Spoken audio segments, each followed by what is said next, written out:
What's up mga ka-FI? Andito tayo ngayon sa Filipino International Private School, Sharjah Campus. Tara at samahan niyo kaming tignan kung ano na nga bang update dito sa ating Sharjah Campus. Tara at samahan niyo kaming libutin at tignan ang bagong Filipino International Private School.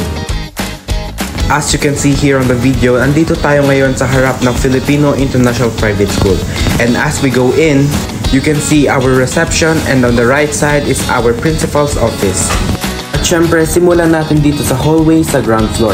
Pagpasok nyo nga at pagpunta nyo sa left wing, makikita nyo ang ating mga elementary classrooms and of course, high school classrooms. And of course, prepared na rin ang ating mga books para sa susunod na pasukan. And on the back side of our school, you can actually see where we park our bus, and this is where we pick and also drop our students. At kung makikita nyo sa likod ko, dito nga pala ang playground ng ating mga kids.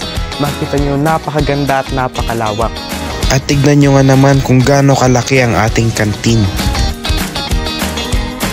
Ito nga pala ang example ng ating classroom para sa ating mga grade school students.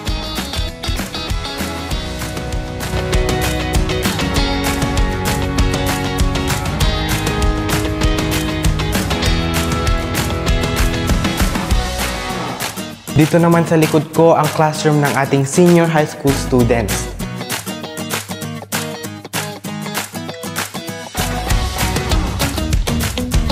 At dito naman ang ating court where elementary and high school students can play freely during their break time. At ngayon dito naman tayo sa first floor. Yung nakita nyo kanina ay ground floor pa lang yun. At dito nga sa Sharjah, dapat hiwalay ang girls and boys sa ating mga school. Kaya sa first floor or ground floor, doon ang ating mga boys. At dito naman sa first floor, dito ang ating mga girls. At eto nga sa tingin ko ang pinakamagandang classroom dito sa school na ito, ang ating library.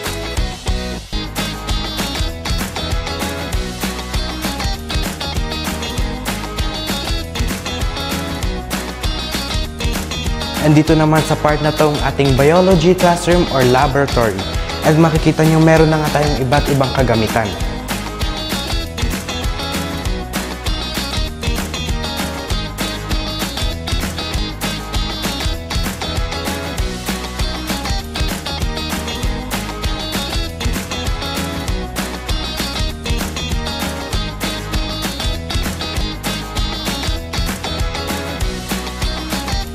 At syempre kung meron tayong biology classroom, meron din tayong physics classroom.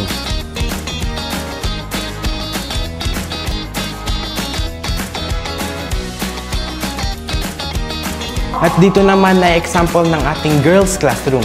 Kung makikita nyo, pareho lang sila ng boys at mas malaki nga pala.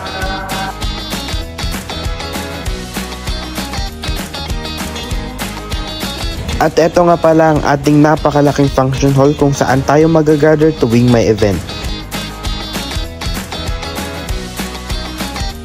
Dito nga pala sa ating function hall, meron tayong shower room and of course bathroom.